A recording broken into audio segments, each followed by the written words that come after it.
Alright, hey guys, today we're going to be going over manipulating rational expressions. So first of all, a rational expression is something where it's like some polynomial over another polynomial, so just something divided by something. And we're going to learn how to add, subtract, multiply, and divide these kinds of expressions today. So in order to have an idea of how to do that, we're going to start with a regular fraction first. So however we do it with pure numbers, like fractions, that's how we're going to do it with rational expressions. So let's say we're trying to figure out what is 6 over 7 minus 1 over 4. So how do we do that? So as we all learned from elementary school or something, so first we find a so-called common denominator between the two fractions. So basically what number will go into, well, 7 and 4 both go into. And here, the simplest way to do this is to multiply the left fraction by 4 on the top and bottom. So notice that does not change the value of that fraction, it just makes it into a nicer form.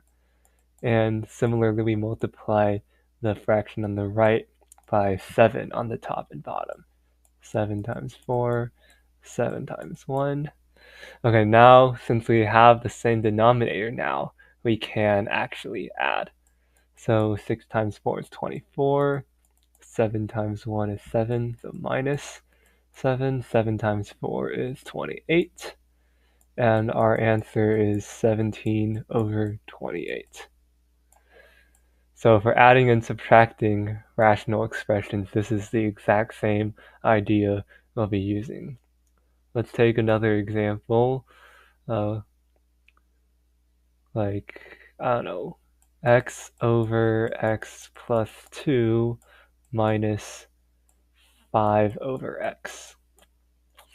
So right now we don't have the same denominator between those fractions. Let's make it plus this time, because why not?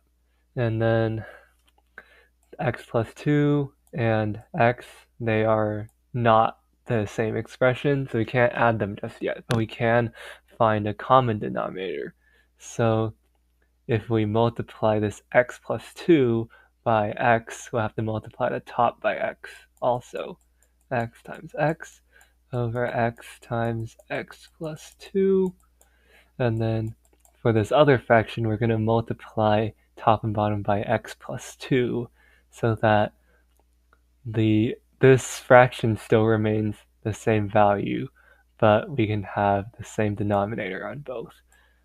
5 times x plus 2 over x times x plus 2. And now we have the same denominator, so we can add again. So the denominator is going to be x times x plus 2, which is x squared plus 2x. And the numerator, x times x is x squared. 5 times x is 5x.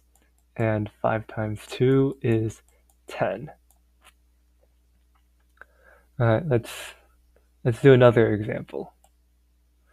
So let's say x squared minus 3x over x minus 4, or x squared minus 4x, and then minus 2x squared minus 9 over 3x minus 12. So we do not have the same denominator yet, but it'd be good for us to factor the denominators to see what we can multiply to get the same thing. So x squared minus 4x, that becomes, if you take out an x, you get x minus 4. And then if you, on the other fraction, if you take out a 3, you'll get 3 times x minus 4. Alright, so this, on the left-hand side, we can see we'll need to multiply the whole thing by 3, so we can get everything from the right hand side. Let's multiply everything by 3. 3 times x squared minus 3x over 3x, x minus 4. And then on the right fraction, we have to multiply by x to get the same thing as the left. So 3x, x minus 4, and then the top you have x times 2x squared minus 9. And now we can combine. So we get a full 3x, x minus 4 in the denominator. And let's expand that out. We get 3x squared minus 12x. On the top, we have, let's be careful here, 3x squared minus 9x, and then minus x times 2x squared minus 2x cubed, and minus x times negative 9. These two negatives cancel out. Remember, this negative has to distribute to everything here, so plus 9x. So in this case, if we combine like terms, we'll get negative 2x cubed plus 3x squared. And in fact, if we want to go a little bit extra, we can see everything has an x in it. So we could take out 1 power of x from everything. And here is our final answer. Now, this is addition and subtraction. Now, multiplication and division might actually be a lot easier. Let's see what happens if we do 6 over 7 times 1 over 4 instead. Then we just multiply the numerators and multiply the denominators. So we get 6 over 7 times 4, which is 28, and which simplifies to 3 over 14.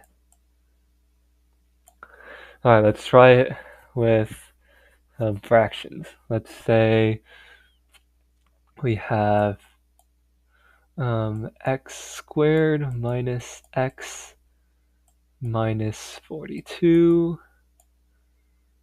over x minus 4 times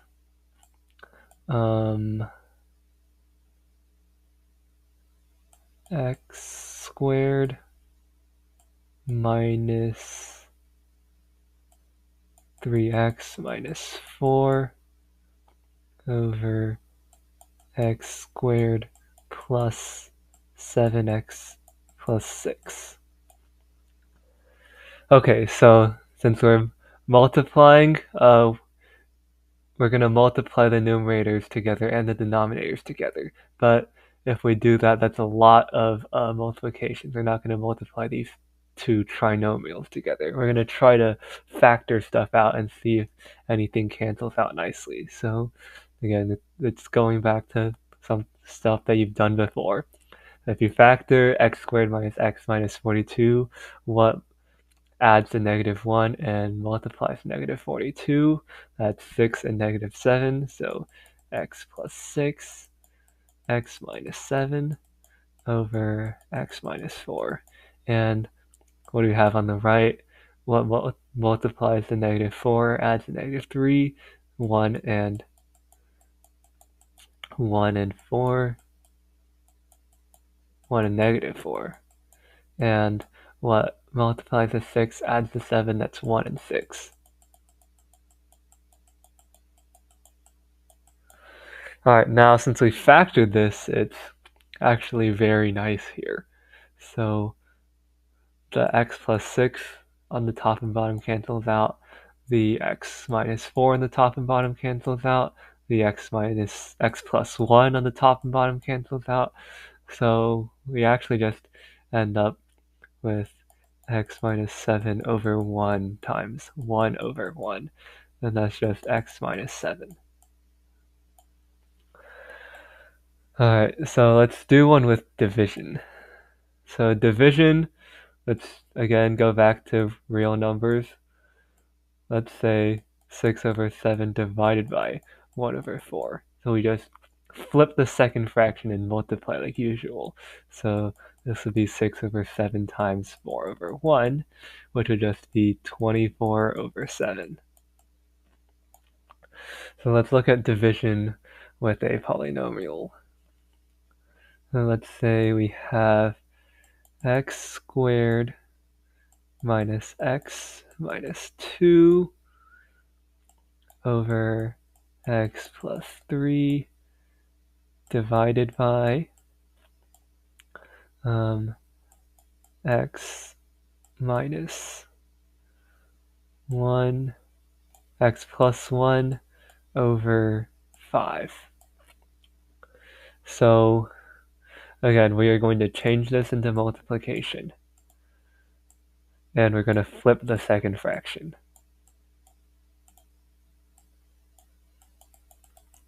And we're going to try to factor this as much as possible. So with the multiplying does not take too long. So what multiplies the negative 2 as a negative 1? That'd be 1 and negative 2.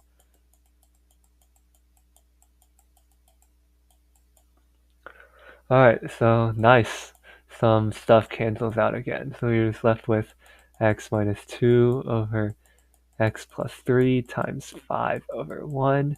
We multiply together. 5 times x minus 2 is 5x minus 10. And then x plus 3 times 1 is just x plus 3. Alright, so hopefully this helped a little bit, and in fact I'll leave you guys with a little challenge problem. So let's say we have x to the 4th plus 6x cubed plus 13x squared plus 12x plus 4 over x plus 1, and then times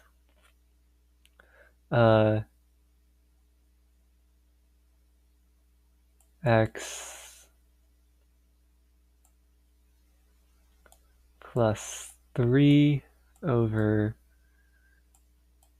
4, and then divided by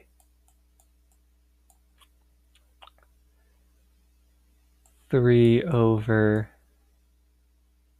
x squared plus 4x plus 4. Oh my gosh, let's reverse that. Let's put x squared plus 4x plus 4 on the numerator, because I envision some stuff canceling out, let's say. Now factoring this is going to take a little bit of a rational root test, but I'm sure you guys can do it. And in fact, why don't you guys figure out the right answer, drop it in the comments, like maybe you'll get something, at least it's positive aura. And hopefully this helped. I'll see you guys next time.